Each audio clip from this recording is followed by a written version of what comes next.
Kembali lagi di kanal kami, tempat kita mengupas isu-isu besar yang bikin heboh. Kali ini kita akan membongkar sosok yang dijuluki saudagar minyak atau The Gasoline Godfather Indonesia, Muhammad Riza Khalid. Pengusaha migas yang namanya selalu muncul di balik kasus-kasus korupsi raksasa. Siapa dia sebenarnya dan apa saja skandal yang menjeratnya? Jangan kemana-mana, karena ceritanya bakal bikin kalian geleng-geleng kepala. Muhammad Riza Khalid bukan nama sembarangan di dunia energi Indonesia. Dia adalah pengusaha sukses yang menguasai bisnis minyak dan gas, perkebunan sawit, retail mode, hingga hiburan anak seperti Kidzania. Tapi, di balik gemerlap kekayaannya, Riza punya jejak kontroversial. Dia adalah pemilik manfaat PT Orbit Terminal Merak dan PT Navigator Khatulistiwa, serta pernah disebut sebagai pengendali Pertamina Energy Trading atau Petral, anak usaha Pertamina yang dibubarkan pada 2016 karena jadi sarang korupsi. Nah, apa saja kasus yang bikin namanya harum di dunia hukum? Yuk kita mulai. Kita buka dengan kasus terbesar yang bikin geger. Korupsi tata kelola minyak mentah dan produk kilang Pertamina periode 2015-2023. Pada Juli 2025, Kejaksaan Agung resmi menetapkan Riza sebagai tersangka. Bayangkan, kerugian negara dalam kasus ini ditaksir mencapai 285 triliun. Angka yang bikin ngeri, bukan? Riza diduga berkolusi dengan pejabat-pejabat tinggi Pertamina, seperti Hanung Budja, ex-direktur pemasaran dan niaga, dan Alfian Nasution, ex-VP Supply dan Distribusi. Modusnya, mereka menyepakati kontrak penyewaan terminal BBM Merak yang merugikan negara. Kontrak ini bermasalah karena Pertamina sebenarnya nggak butuh tambahan penyimpanan BBM. Harga sewanya juga di markup tinggi, dan skema kepemilikan aset terminal dihapus, padahal seharusnya jadi milik Pertamina setelah 10 tahun. Hasilnya, PT Orbit Terminal Merak yang dimiliki Riza meraup untung besar ping, sementara negara rugi 2,9 triliun hanya dari kontrak ini, menurut Badan Pemeriksa Keuangan. Belum cukup, Riza juga diduga memanipulasi impor dan ekspor minyak mentah.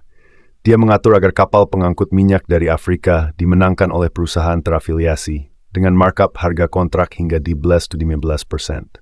Salah satu perusahaan yang untung, PT Navigator Khatulistiwa, yang anaknya Muhammad Keri Andrianto juga jadi tersangka pada Februari 2025. Tapi, ini bukan kali pertama Riza terseret kasus korupsi. Rewind ke tahun 2008, ada kasus impor minyak zat api.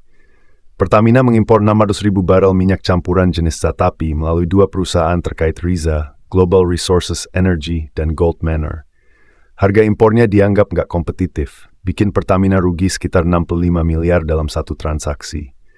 Kasus ini sempat bikin heboh DPR, tapi Barreskrim Polri menghentikan penyelidikan Dos Riza Vos. Layu Haji Sewarat Skantor Perforson of Gorman Blues, yang melibatkan ex-ketua DPR Setia Novanto.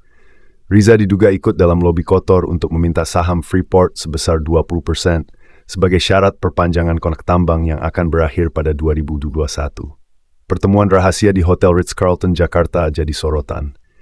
Menteri ESDM Sudirman Said melaporkan kasus ini ke Mahkamah Kehormatan Dewan, tapi Kejagung menghentikan penyelidikan pada 2016 karena kurang bukti. Sekali lagi, Riza selamat. Sekarang, Riza Khalid berstatus buron. Dia diduga kabur ke Singapura atau Malaysia setelah mangkir 3 kali dari panggilan Kejagung. Penyidik sudah menggeledah rumah dan kantornya di Jakarta pada Februari 2025, menyita uang tunai 3 juta, 1.500, dan dokumen penting.